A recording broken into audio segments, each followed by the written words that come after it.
And now you can sit back down.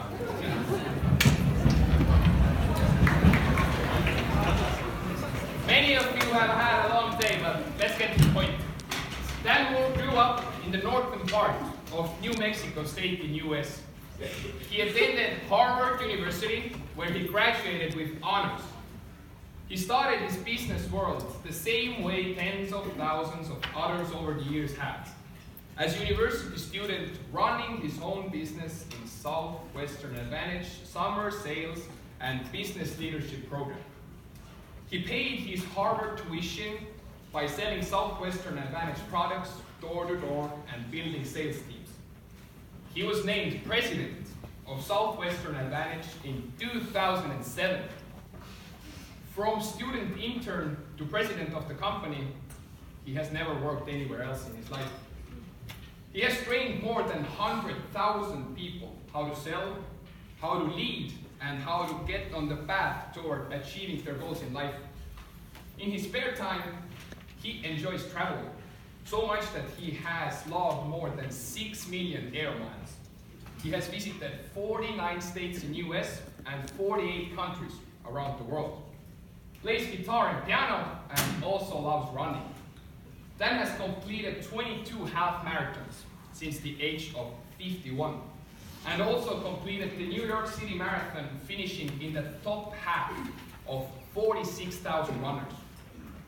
He and his wife Maria have been married for 41 years, and they recently climbed the highest mountain of Portugal together. They have 3 adult children and 1 granddaughter, who everybody knows is the most beautiful baby in the world. Let's welcome President of Southwestern, Dan Moore!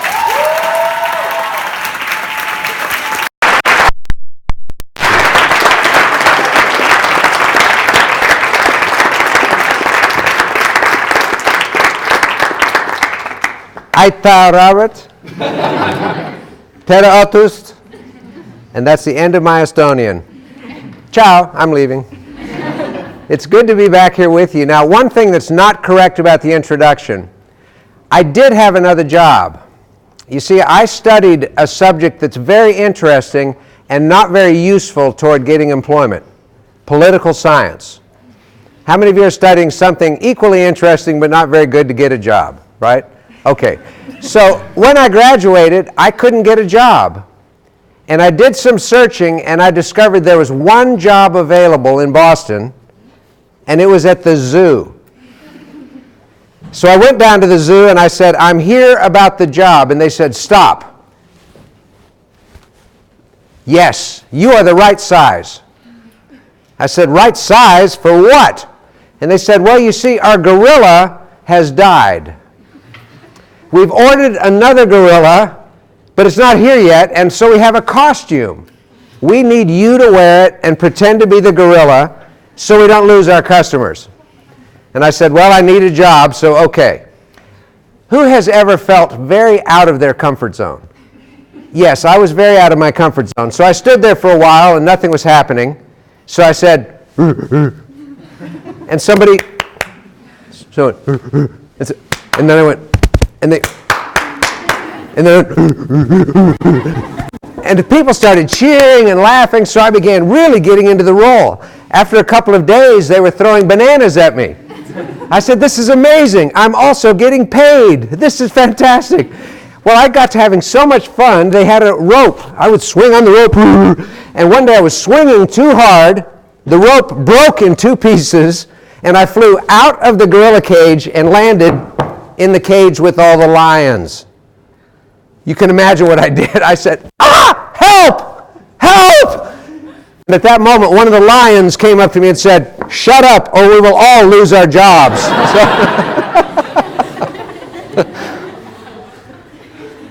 But fortunately, Southwestern Advantage said I could stay a while, so I have in fact done that. It's great to be back here in Tallinn. It's going to be sort of fun. I live in Nashville. Who has never been to Nashville, Tennessee? Well, in Nashville, they speak a very unusual language. The language is called Nashville. So I'm going to give you a little language lesson. How would you pronounce the word on the screen? Cheer. Let me see an Estonian cheer. Perfect. Perfect. You did it exactly right. I'm going to now display an Estonian showing excitement, an Estonian showing sadness, an Estonian showing great joy. And when you ask me how I'm doing, I just say normal. So I kind of get that. But actually, in Nashville, this is a cheer. So how's your cheer? Not bad. All right, good. When we get a little older, they start teaching grammar lessons. We learn about nouns and verbs, usually around the age of 15. And we learn about pronouns, I, you, they, etc. And we all know that the second person singular pronoun in English is what? You, right? But in Nashville, the singular is y'all. So the first time I went to Nashville, I was in a room waiting, and a man walked up and said, "Hi, how y'all doing?" And I looked behind me, and there's no y'all. So I said, "Well, I all is fine." Sorry. I all are fine. And that didn't sound good either. So I gave up. Anyway, if that's the singular, how do you suppose you make the plural more than one?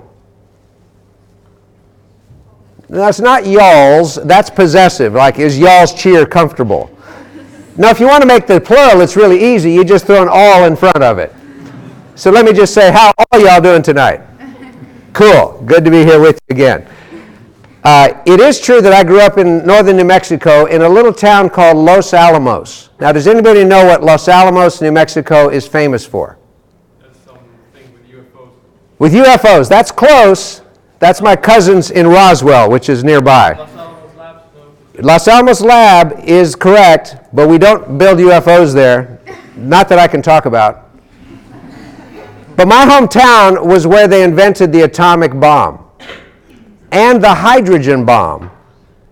So if you grew up in a town where they made nuclear weapons and where there were nuclear reactors less than 5 kilometers from your house, and you knew that the Soviet Union had you on their top 10 hit list, what would be your ambition when you became 18?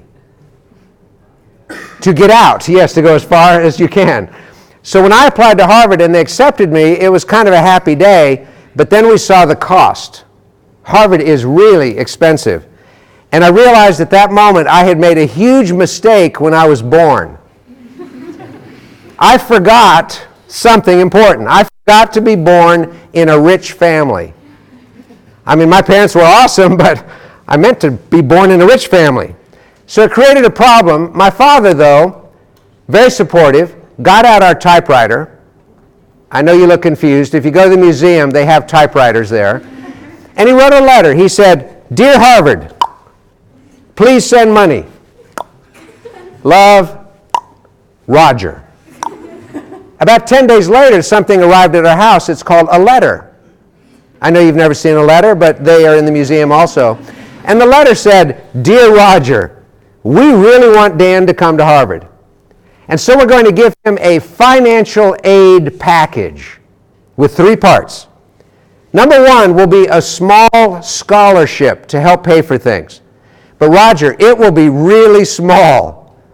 However, maybe Dan will study something like biology, because then he can see the scholarship under our powerful electron microscope, which can see even the smallest of things. And then we're going to give Dan a student loan. You see, we're like a bank. And the loan is going to be so enormous that Dan and his children and his children's children will enjoy paying it back over the course of many decades. And then because Cambridge, Mass. Is an expensive town, we're going to give Dan a really stimulating part-time job at Harvard. I was sold. So I showed up at Harvard. My first stop was the Student Employment Office for my part-time job.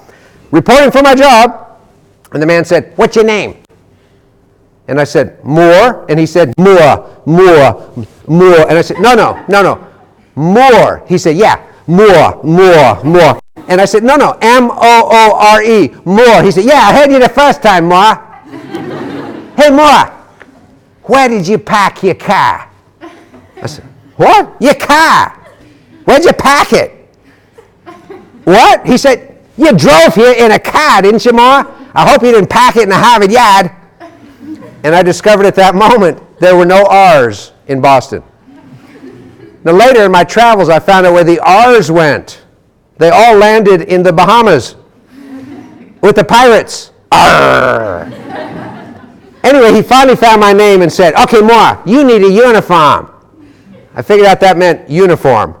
So he threw a white coat at me, and I said, cool, I'll be in a lab with scientists. And then it got worse.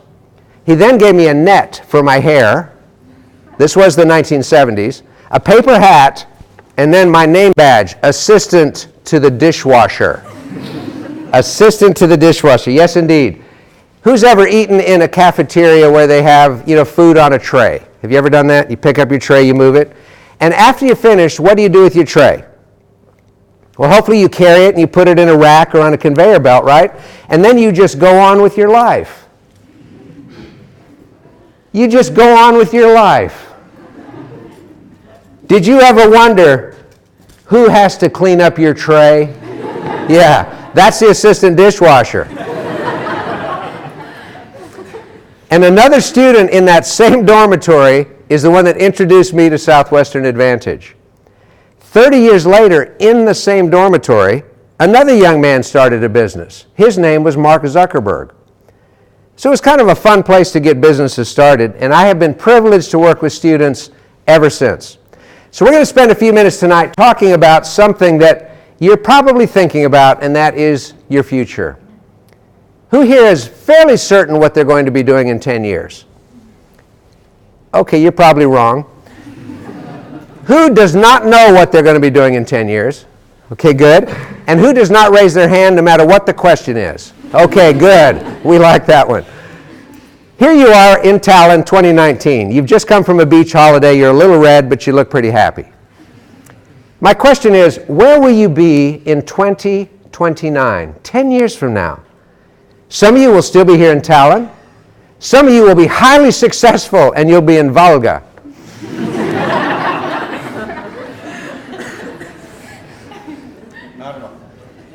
Only if you're lucky. Now what about in 20 years? 20 years. First of all, when I talk about you being 20 years older, you're starting to have a heart attack. It's like, but Dan, I'll be 40. Oh, I love working with students. You think anything above 30 is ancient. It's kind of fun. Where will you be? In this country? Some other country? What about when you're 50? You may not even be on the earth. But don't worry about it. If we can get Matt Damon back from Mars, we can get you back from Mars. It's just not that hard. I am at a university, a major one here, so I have to have one formula in every presentation. Here it is. C in most formulas stands for a constant, right? Something that doesn't change. What does delta usually represent? The degree of change. So if C means it doesn't change and delta means it changes, what is our formula telling us? That the only thing that we can count on is that we cannot count on anything. This formula is our prediction of the future. Let's talk about it. First of all of you were born in what is sometimes called the digisphere, the datasphere, or the digital universe. It represents all of the stored data in the world. You see, once upon a time, there was this little piece of information. It was called a bit. The bit made 7 friends, and they became a byte. They made 99 people just like them, and they became a kilobyte. They made a whole bunch of friends. They became a megabyte. Then they became a gigabyte. Then they became a terabyte. Then they became a petabyte, and there's a lot of byting going on in the digisphere. The amount of stored data is actually increasing faster than this slide. I looked it up 2 weeks ago. 60% growth a year, which means every 14 months it's doubling. Let's look at a couple of examples. How many of you have a phone that will take pictures? Who's okay, and you're looking at me like, seriously, Dan? Duh! A phone that will take pictures, of course! But think about that sentence for a moment. A telephone that will take pictures. You don't think anything of it because you were born in this world. You were born, your mother said, welcome to the world, here's your first digital device. But what if I were a time traveler? from the 1970s. In fact, I am a time traveler from the 1970s. And I suddenly showed up and I went, oh, wow, man. Where am I? And you said, Tallinn. I said, whoa, no way. What year is it? 2019? Far out. Hey, dude, when are you from? I'm from the 70s. You would be kind of excited. You're from the 70s, dude. Can I take a picture of you with my phone? What would I think? I'd be insulted. I'd say, don't mess with me, man. I just traveled through time. Take a picture with your phone. Next, you're going to want to call me with your camera. Of course you take pictures with your phone. How many of you think you have at least 1,000 images on your phone? This girl's got 1,000 images of her dessert from last night, all right, so I get that. Of course you do. And do you ever back up your images, right, to iCloud or your Drive, right? Sure you do. So let's say we have about 200 people here, and each of you only backed up 1,000 images. That would be 2,000 images on server farms all over the world, sometimes called the cloud. If we took everybody in Estonia who's got a phone like this, probably 800,000 people or so, that would be 800 million images floating around in the cloud. And if we took the 3 billion people in the world who have a phone that can do this, and they all backed up 1,000 images, it would be 3 trillion images floating around in the cloud. Which means if the wind is exactly right, it will soon begin raining. Selfies. And that's just images. There's other gigantic data storage dumps. For example, how many of you have a friend who spends a lot of time looking at YouTube? No one in this room ever does. But you know that friend you have? Well, sure. YouTube recently said that the amount of new content uploaded every week would require a single person 100 years to view. Who can do it?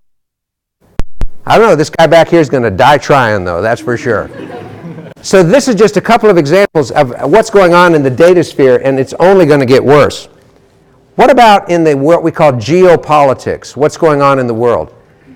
Since the year 1990, 32 new nations have been formed on the earth. Most of them with the breakup of the former Soviet Union. 32 new nations that were not separate nations when your parents were your age. And it is continuing at a rapid pace. There's something going on across the English Channel called Brexit. It is also called the song that never ends. It's been going on for at least 3 years. It may go on for another 40 years before it's even resolved, if it ever is. Not too far from here in the country of Ukraine is an area called the Crimean Peninsula. It is officially part of Ukraine. But for the last 5 years, it has become increasingly feeling like it's a part of Russia. Now, how did that happen? Vladimir wanted it. The fact is, the world is changing incredibly fast, and we don't know what's going to happen next. In business, it can change quickly. Who's ever heard of a company called Netscape? You have, good. You're a good student. A lot of you are going, not really. Netscape was the creator of the very first internet browser for normal people like us. It was called Netscape Navigator. And when it hit the scene in the mid-1990s, oh my gosh, it meant for the first time normal people could actually access the World Wide Web and see stuff on it. It meant for the first time we could turn on our computers and we could learn what the weather was outside. Before that, we had to open a window to see what the weather was outside, but it was pretty amazing. And Navigator was so successful, it gained a 92% share of the market. Now, if you study business, who would agree that 90% market share is pretty darn good? But now, how many of you do not use Netscape Navigator? The reason you don't is because it's gone. Who uses instead Safari? Great. Who uses Google Chrome? Anybody use Mozilla Firefox? Anybody use Internet Explorer? Yeah, I didn't think so.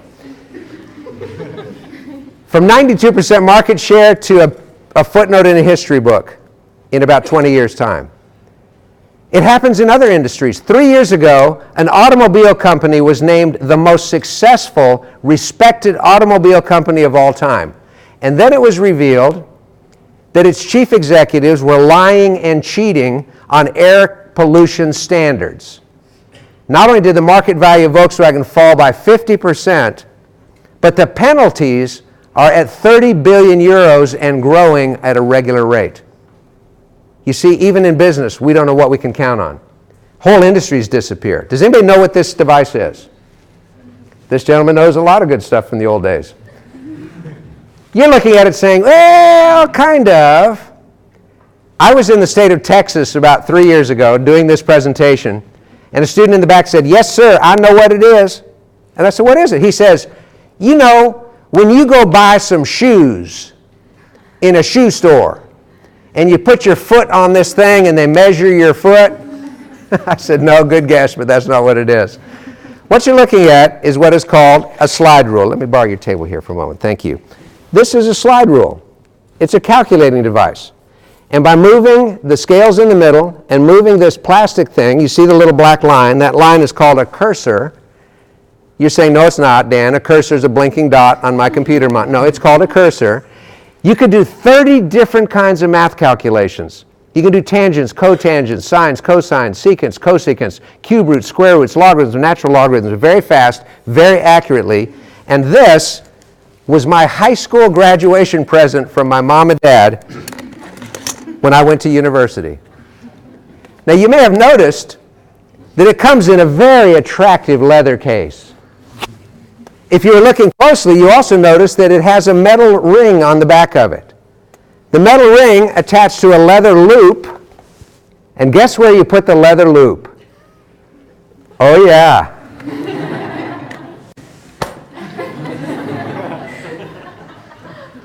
When I walked on the campus at Harvard, I said, yo! And we would have slide rule races. It was amazing. And then one day in my physics lecture, I said to my friend, Mark, what do you got there? He said, oh, Dan, it's called an electronic calculator. I said, that'll never last. You see, the point is, things are changing incredibly fast. The stuff you think is amazing right now in 10 years' time may not exist. Your iPhone 798 will be made obsolete by something else. So this has a big impact on trying to plan a career, doesn't it? What if you were in university and you studied how to manufacture slide rules? In fact, it's been estimated that approximately 50% of the jobs that will exist in 25 years are in industries and professions that do not currently exist. So what in the world should you study at university for something that doesn't exist yet? I envy you not at all. It's a tough problem. So you may be thinking, what can you do? There's only two solutions. Number one, drink heavily. Forget about it all. But eventually you'll wake up. So number two, I encourage you to get to know the CIA. Now, not the CIA you're thinking of. They already know everything about you. Even that video, you never should have taken that video. But no, I'm talking about a way to think about all the things that happen in our lives. It's confusing. But if we think CIAFN, we can sort them out. C represents all the things in the world that we can fully, 100% control. So let me ask you a question. What are some of the things that we can control every day? Somebody?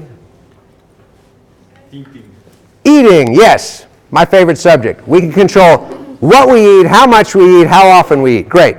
Before we eat, we should get out of bed. So we can control when we wake up. We can also control how we wake up. Many of you are experts in what is called the snooze alarm.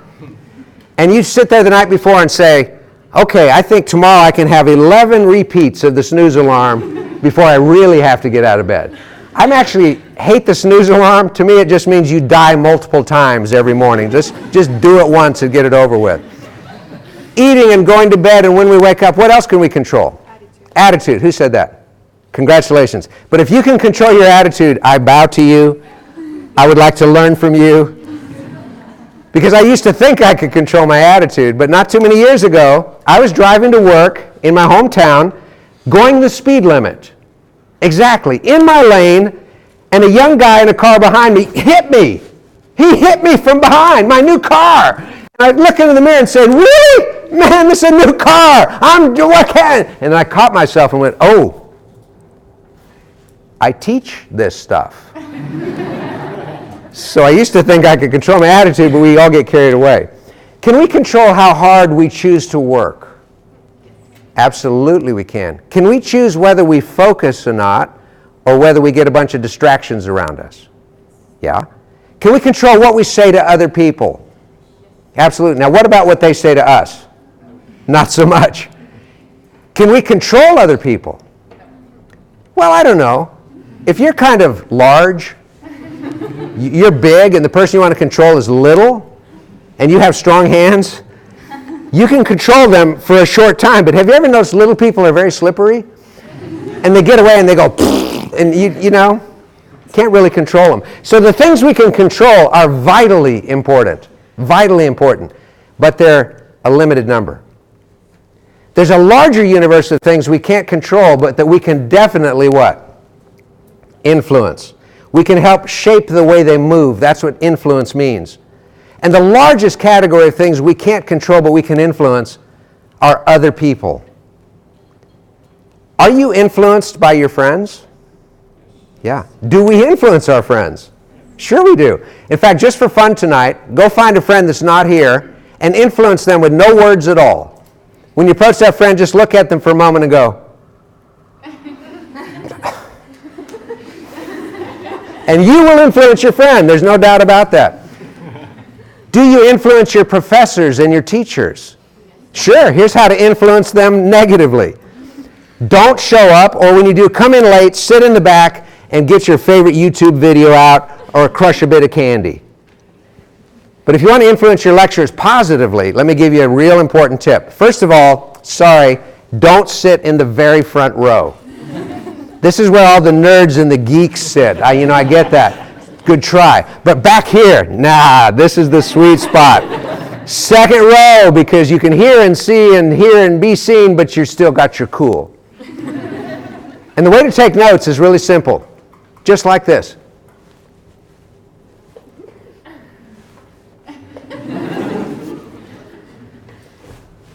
It won't be long before you're having a one-to-one presentation because you're the only one listening. We can influence other people by whether we're complimentary or whether we're insulting, by whether we're doing our best or whether we're just complaining all the time. We influence other people for sure. Now, although this young lady over here can control attitude, I can't, but I've learned I can influence my attitude. In fact, how many of you came here tonight to learn how to be more frightened, more afraid? Who's down? Yeah, you want to be more frightened? I'll teach you. Play with me for a second here. In your chair, for just a moment, imagine something big, horrible, ugly, and deadly is approaching you and you can't get away. So everybody get down in your chair and get as small as you can and try to hide. Just play around. Come on, play along. Play along. Nobody's going to report. This is not going to be on TV. All right, so now imagine it's getting closer. You can hear it breathing. And that's something, it's dripping on you. Oh, okay, quick, come out of that. Now, you are only in that position for about 10 seconds. So the only thing you feel is ridiculous. But a study done by Professor Amy Cuddy at Harvard University found that if we stay in that position for 2 minutes, our bodies will release a measurable amount of something called cortisol. What's the other name for cortisol? The stress hormone. Too much stress hormone leads to heart attack, stroke, early death. Thank you for playing. But if we want to feel more confident, let's try this for a minute. Everybody just get as large as you can. Just get all Estonian on me now. Come on, just Eesti,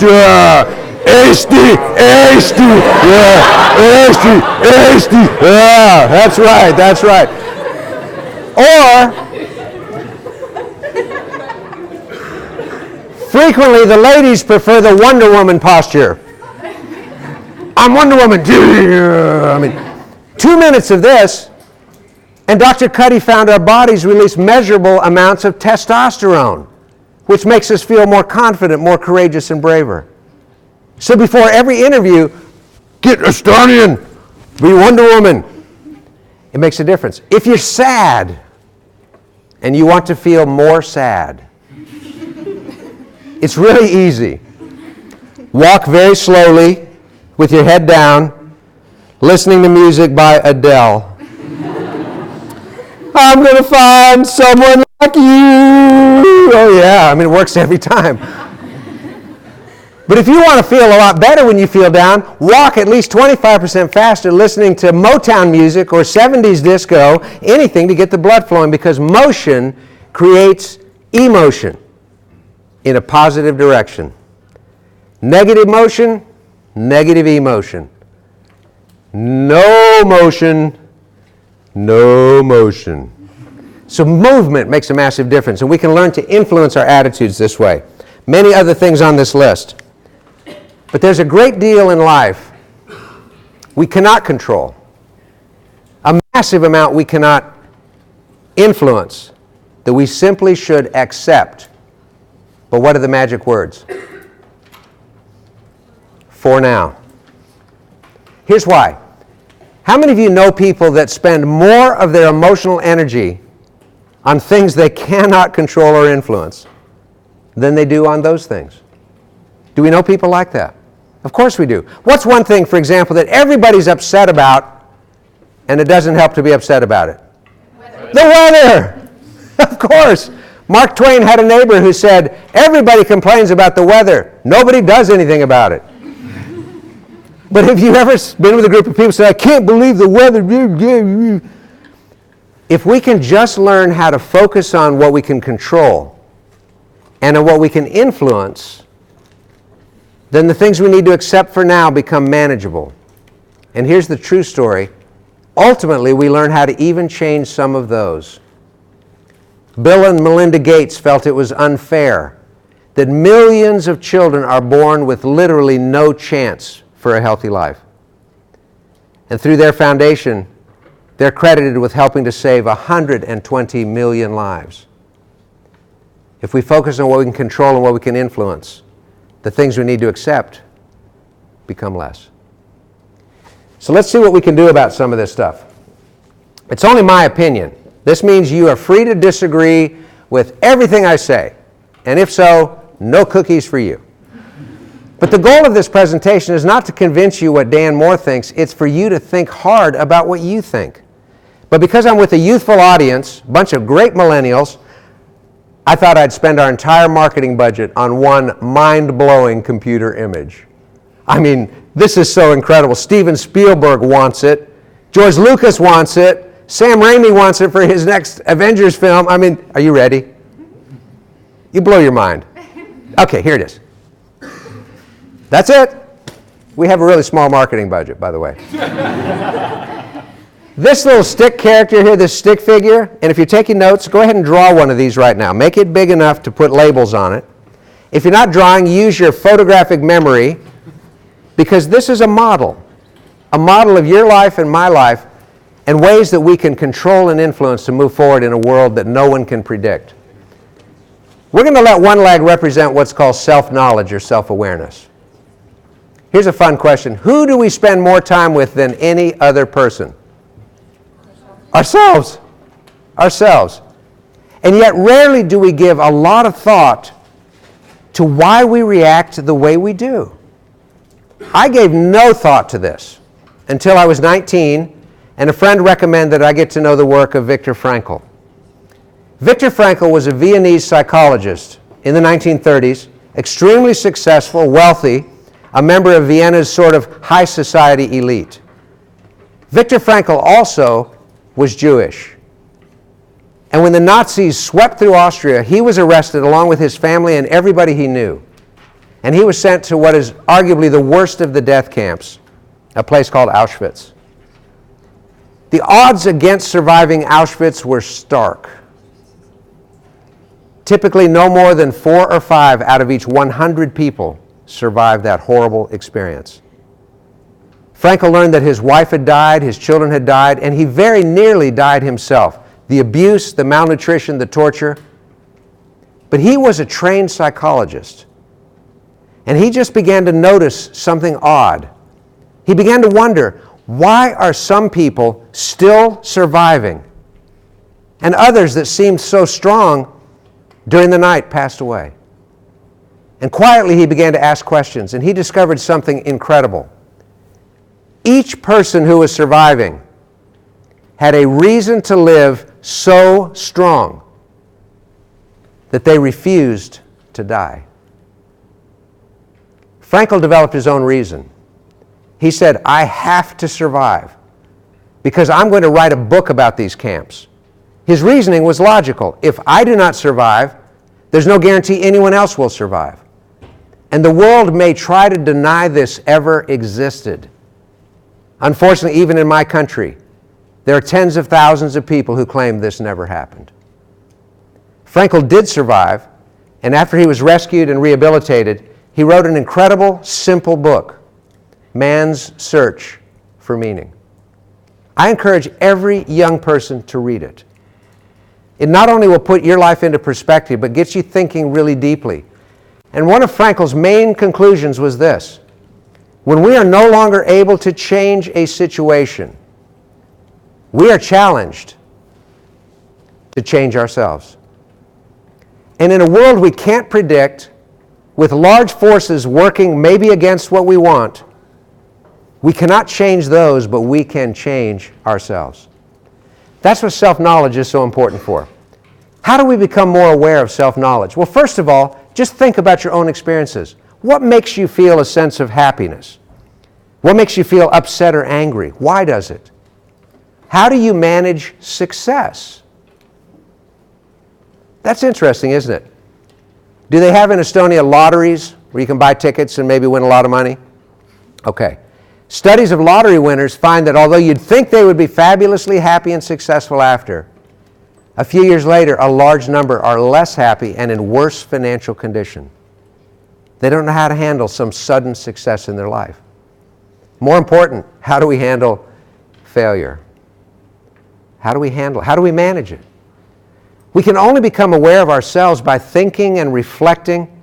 I would also recommend get someone else outside of us to help us figure that out. Don't go to your parents. They love you too much. They can never see us accurately. But a coach, a mentor, somebody that can help us say, Dan, this is not going the way you want it to. This is important for you to realize. Self-awareness and self-knowledge. As the philosopher said, wherever you go, there you are. And so let's make sure that we keep that straight. The other leg represents what we might call people knowledge. Learning about ourselves is one. Learning about other people is essential to preparing for the future.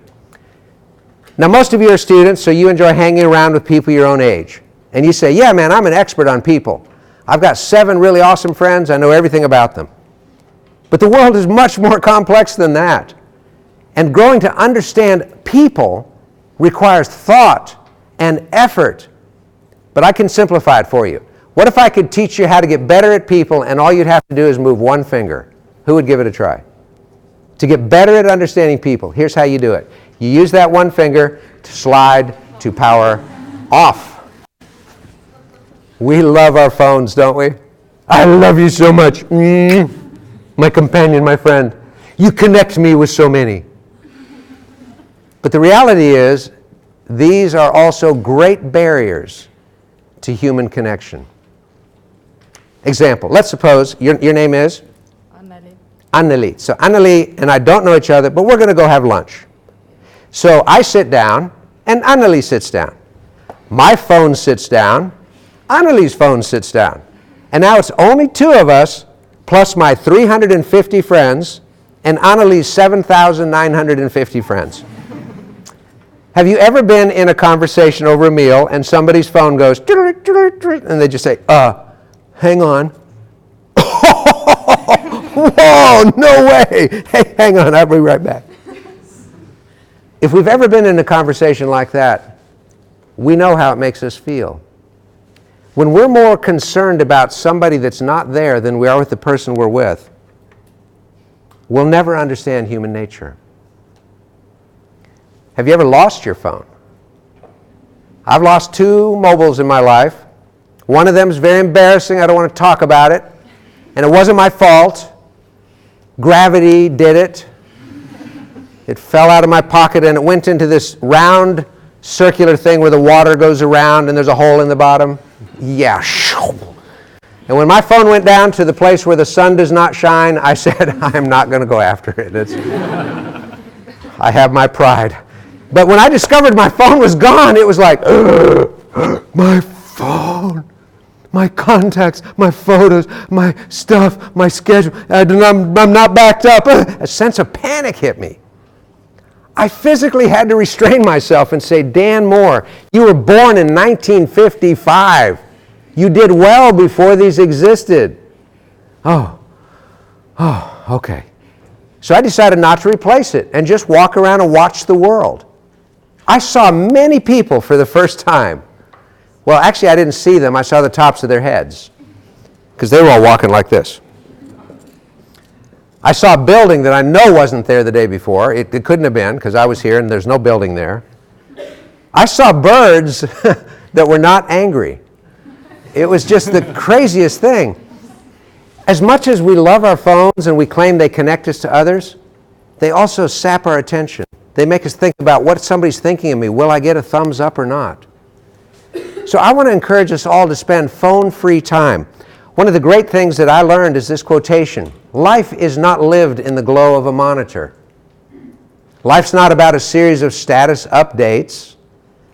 And it's not about our friend count. It's about what?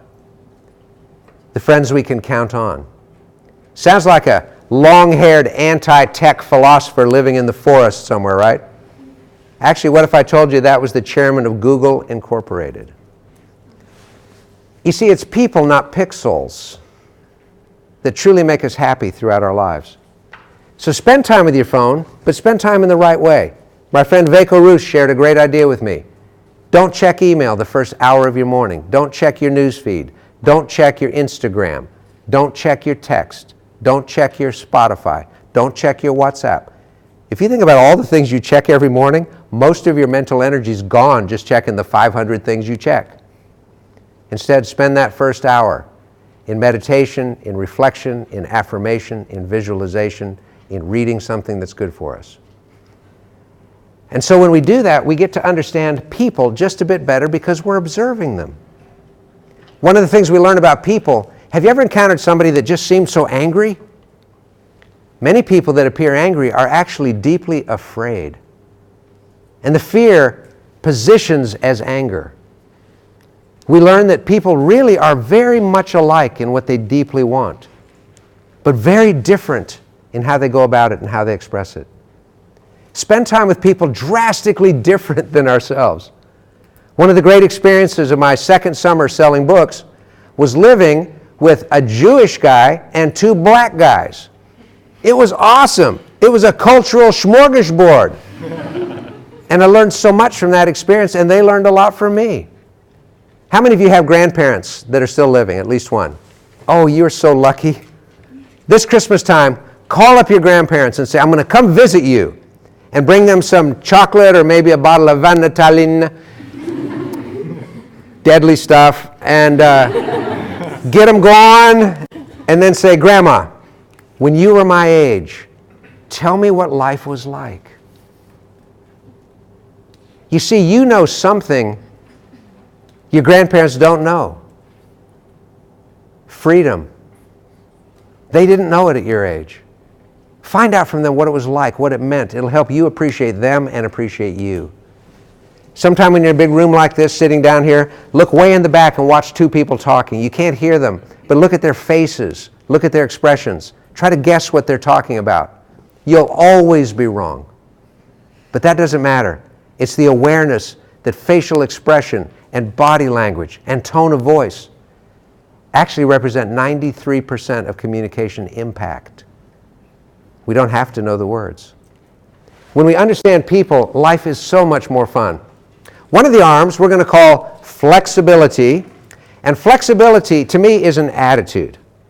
We all have expectations, don't we? Flexibility is how quickly can we realize our expectations were wrong. Simple example. You plan a wonderful outing for Saturday, you check your weather app, and it says clear and sunny. Awesome. So you prepare the picnic, you're in the picnic, you're having fun. What always happens? The rain. Have you ever known somebody to just look up and say, it's not supposed to be raining? And yet the evidence says, dude, it's raining. Flexibility means it's not what I thought, how quickly can I let it go? And I have to tell you, I'm far from good at this. 3 years ago this week, my wife and I were traveling in the Baltics.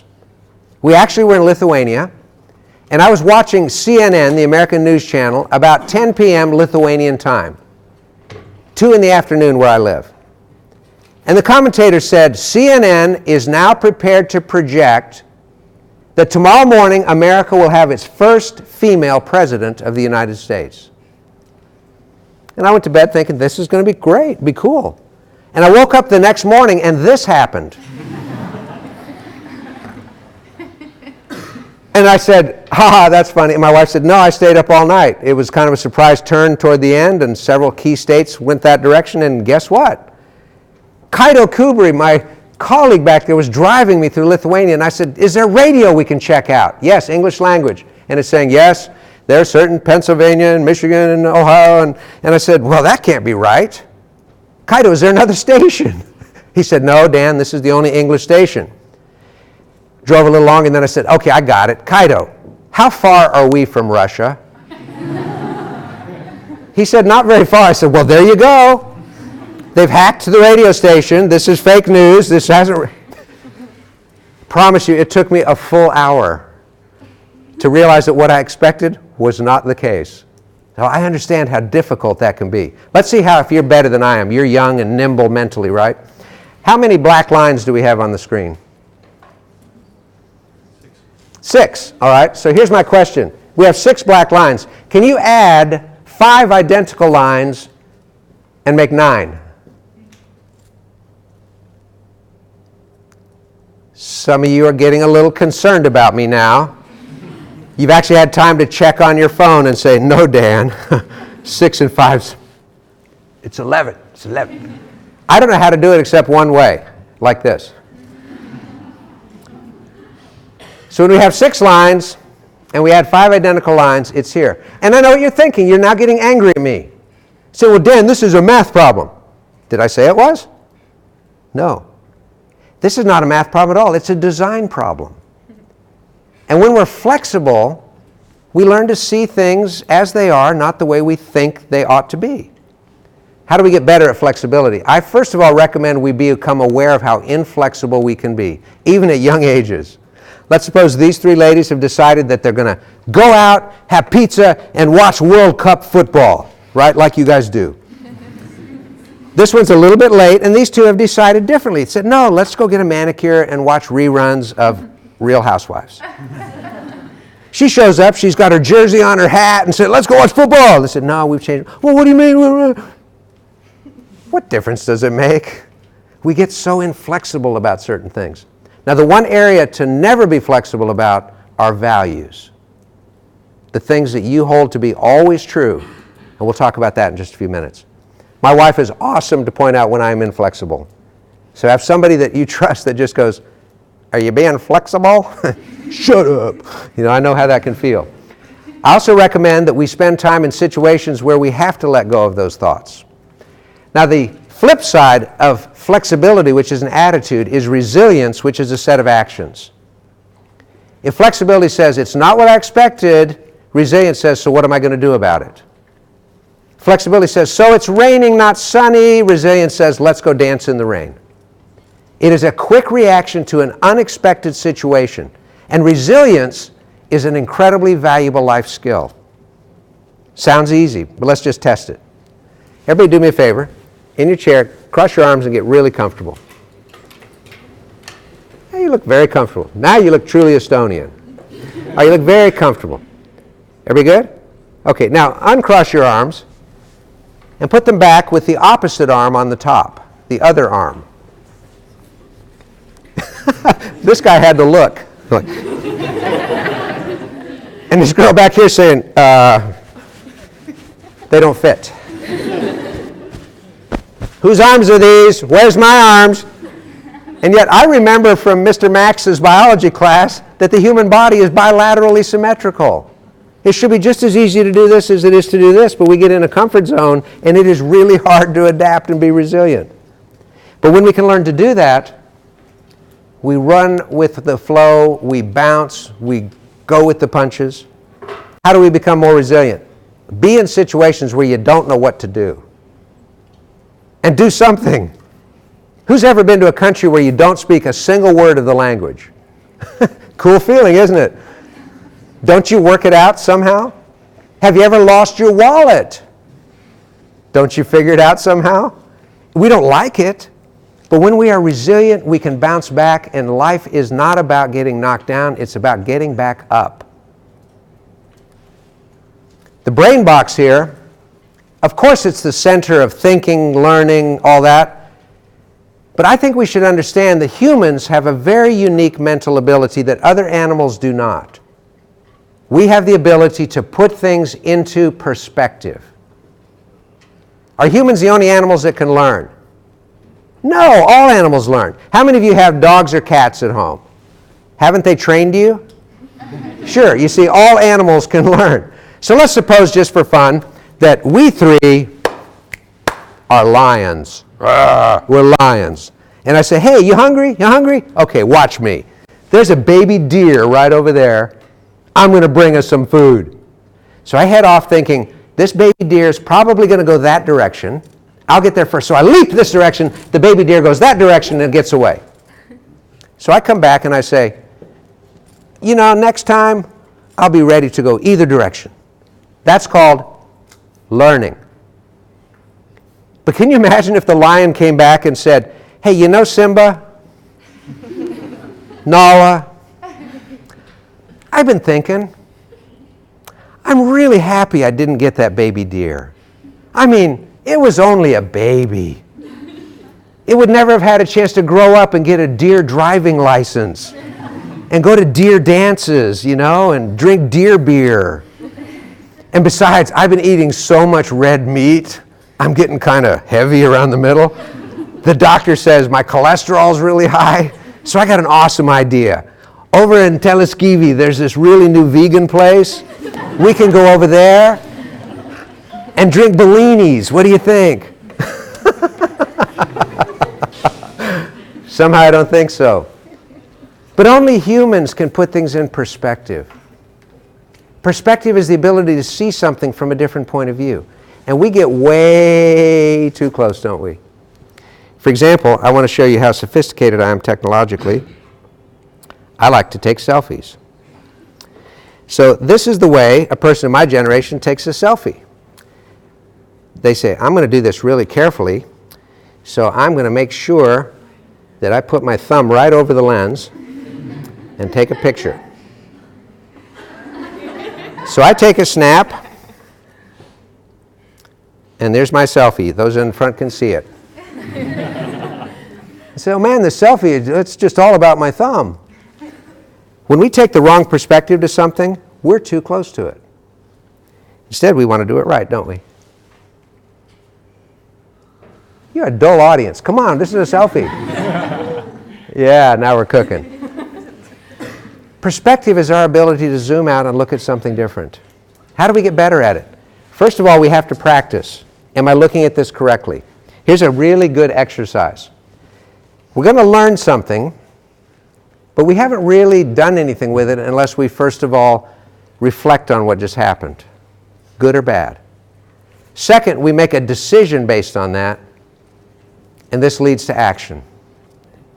That's when we put things in proper perspective. We learn that failure is never final. We also learn that success can be fleeting. But knowing this helps us so much with what we do. Here's a good exercise for perspective. How many of you have at least one friend who believes very differently than you regarding politics? Okay, so here's your challenge. Agnes, go find your friend and say, I don't want to fight you. I want to explain how you feel until you are satisfied I have it correct. Oh, that is so hard to do. because you just want to say, I can't believe you like ikra! And you just relax and say, let me understand. Because until we seek to understand, it makes no sense to try to be understood. St. Francis of Assisi said that 1,000 years ago. Our character has now turned around. You're looking at the back. Did you see it turn? You didn't? You want to see it again? Watch. Watch closely. It's going to turn. Did you see it? Oh, well. The backbone represents values. And our backbone holds us upright, just as our values should hold us upright. What are values? Values are that internal compass that you hold to be true. A value is something like honesty. A value is something like loyalty. A value is something like marital fidelity. These are values. Who's this individual? I know what you're thinking. Morgan Freeman. Next month, my wife and I will be privileged to visit this jail cell in Robben Island off the coast of South Africa.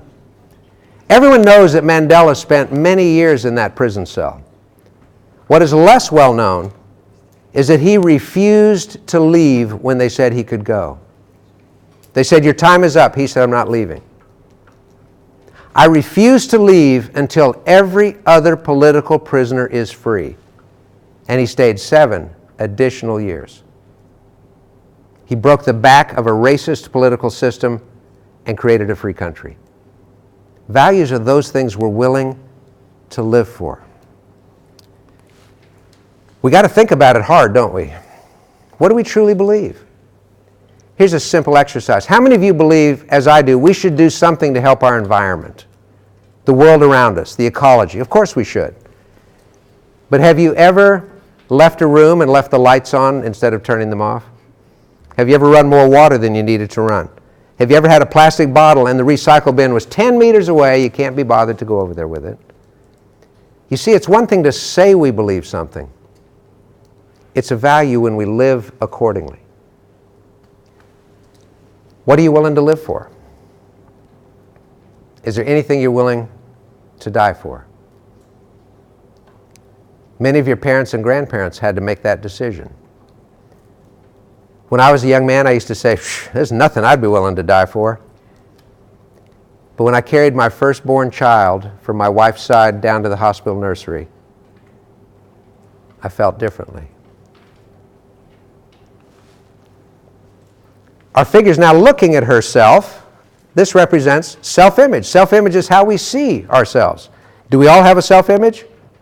Well, sure we do, but we have multiple self-images.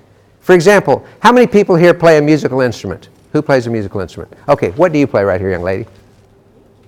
Guitar. Okay, so tonight would you play at the Surah Hall for 6,000 people? No. Okay, so this is a great honest illustration. When I said, who plays a musical instrument? She has a good self-image. Yes, I play guitar. Are you ready to play at Surah Hall? No. So it's not quite a professional's self-image. The reason I bring this up is we sometimes think good self-image or bad self-image. There are degrees all along the spectrum there. Another question. How many of you, if I said, we're going to do a math test right now, would get kind of excited? Yeah, about 10 people. The rest of you are thinking, math test? Dan, I'd prefer to take my lower lip and pull it over the top of my head than do a math test. And it's not because we're stupid. It's because our self-image is we're not good at math. How we see ourselves is everything. In the jungles of the country of Colombia, there's a little village that's called San Basilio de Palenque. It was started by a man named Bencos Biojo. Bencos Biojo was a prince in his nation in Africa when he was caught by slavers. He was a prince. He was not going to sit in prison, so he escaped and he started a town with other escaped slaves. The Spanish burned it down. He came back and built it again. The Spanish burned it again. He came back again and again. He finally gave his life for this village. And eventually the King of Spain said, this town shall be free. And today, about 90 minutes south of Cartagena, you can see a piece of Africa in the middle of Colombia. Because Benkos Bioho said, yeah, I was enslaved, but I was not a slave. How we see ourselves is the difference maker. How do we get better at understanding our self-image? First of all, please be honest with yourself and realize you do many more things well than you do poorly. It's a tough one for every human, but especially young people. If I said, make a list of 5 things you did awesomely well today, you might struggle. If I said, make a list of 5 things you did poorly, forgot to do, procrastinated on, or did a bad job. Oh yeah, only 5? Why do we think about our losses more than our wins? And self-image simply means being balanced. See yourself as the person with the potential that you do have. One of the most important ways to do that is how we speak to ourselves, something called self-talk. So stay in these seats until April when I come back, and we'll have a whole seminar on self-talk. We'll work our way through that. On our little figure, the heart represents something called purpose. Purpose. What's the purpose of anyone's life? Kind of a big question, right? And I have no idea how to answer that question for any of us in this room. But I can say this. People who believe there's a purpose for their lives live differently than people who don't. You see, 13 billion people have walked this earth. Which 2 had the same DNA? None. Each of us has something we are uniquely there for. We don't know what it is. It's okay not to know. But when we feel there's a purpose for our lives, we approach life differently. We wake up each day differently. If we don't believe that, you know what we think when we look in the mirror? Yep, my mom and dad should have been more careful. Not a very cool way to think, is it? When we feel there's a purpose for our lives, we gain something called energy to try to figure out what that means. It's an exciting feeling. We also achieve something more in the area of commitment. Commitment to me is a little understood muscle called the don't quit muscle. Commitment is where you just are too stubborn to give up because it's related to your purpose. We become better at that resiliency thing. Each knockdown we get up, knockdown, get up, knockdown, get up, knockdown, get up. And above all, we feel what I call a sense of joy. Joy is different than amusement. I love amusement. My favorite amusement, I might even do it tonight, is to sit at a piano, glass of wine on top, and play. That's amusement. I dig it. Joy is the deeper sense that all of our skills and abilities are being poured into something that can make the world better. That's joy.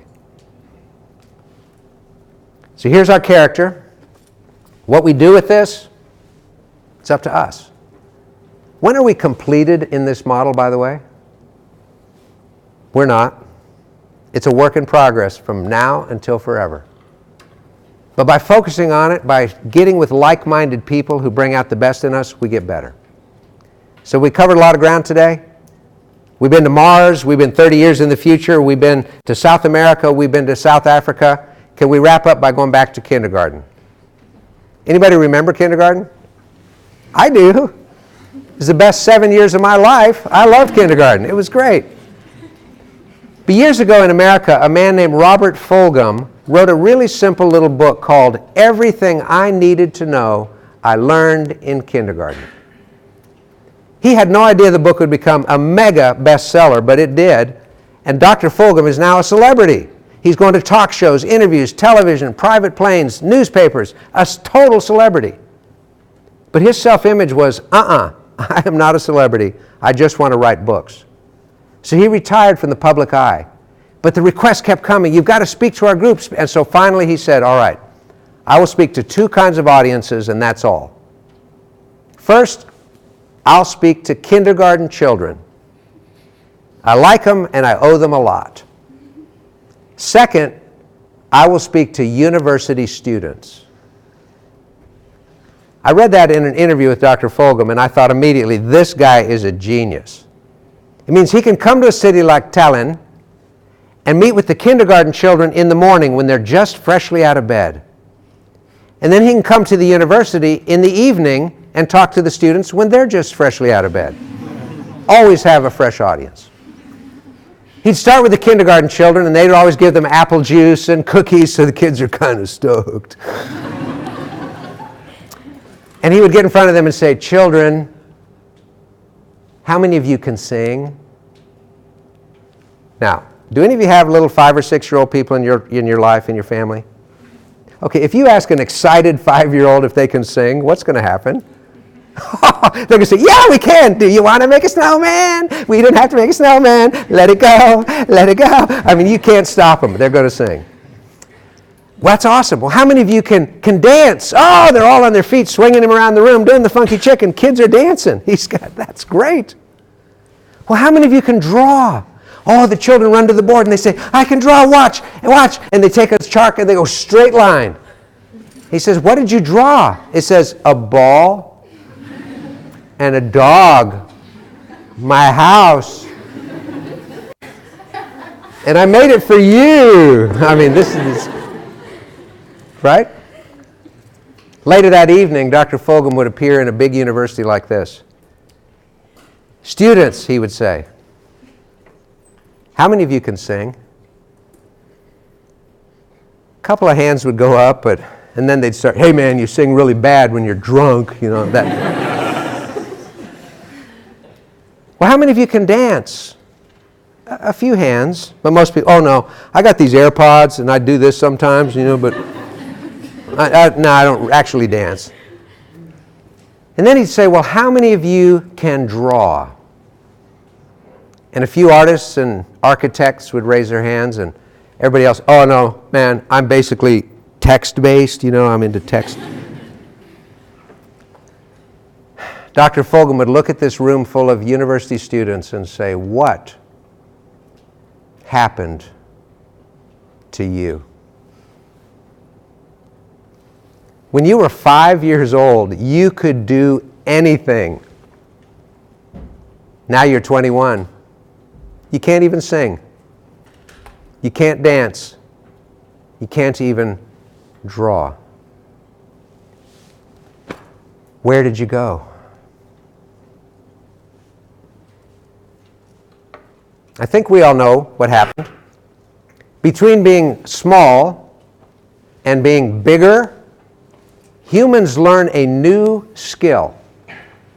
The skill is called how to become embarrassed. Did you know that babies do not know how to do that? I have a 4-month-old grandbaby, Alana. She is never embarrassed, and she only does 4 things. She eats, she sleeps, she cries, and she poops. And she's proud of all of it. I can walk in and say, "Oh," and she goes, "Oh, want more? Me, baby." But then through life and schooling and parenting and, you know, we modify our behavior. Now get me right, I believe that some kinds of embarrassment are very helpful. If you think it'd be embarrassing to stand out there in Narvamonte in the middle of the day throwing a frisbee wearing no clothes, that's good embarrassment. But young people, please, try not to let your fear of the approval of other people prevent you from being who you are meant to be. Try not to let your fear of failure cause you to fail to try. I don't know anybody that is truly happy that hasn't been through heartache and failure and tragedy and come through at the other side a more aware person. Failure is a part of growing. Facing the fear of the unknown, part of life. You're incredible people. You're from a culture that is ancient, a unique culture, a unique language, a beautiful land. The cleverest people on earth arguably live in Estonia. When I tell my friends, "You ever made a Skype call?" It's from Estonia, man. They go, "Where's Estonia?" And I said, "It's the smartest place in the planet."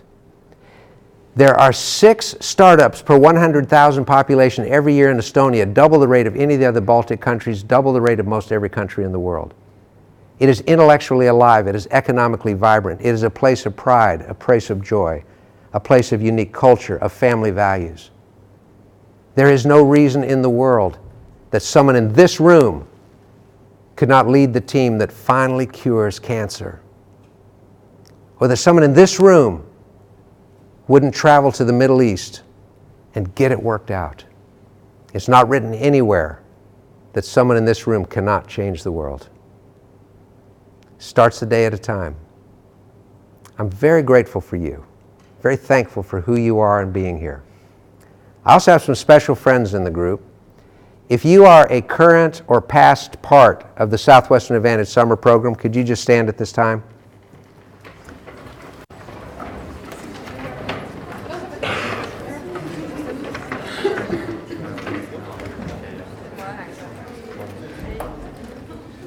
I feel like I'm among friends.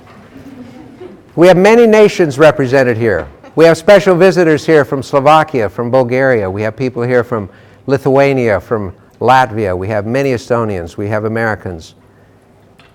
But each of the people that are standing had the courage to do something they were afraid to do. Had the courage to go forward and make some things happen. And I'm so grateful for them. Those of you sitting down, if you have no idea what the heck this is about, and you're feeling intensely uncomfortable right now, just find one of these people and say, tell me what this program is. Because they are the greatest leaders in the world and the greatest young people anywhere. Who just finished their first summer and is going to be a bee manager with us this next year? Who's the bees? Guess what we're doing after this? We're going to dinner. So we're going to go from here to Old Town, where we're taking over Pulcinella Italian restaurant, just us, and we're going to say thank you and we're going to celebrate. So my thanks to all of you that are here standing and those of you that are sitting. Thank you so much for being here. I appreciate all of you, and I hope you'll come back and see me when I'm here next time in about 6 months' time. So, aitäh, tere tulemast!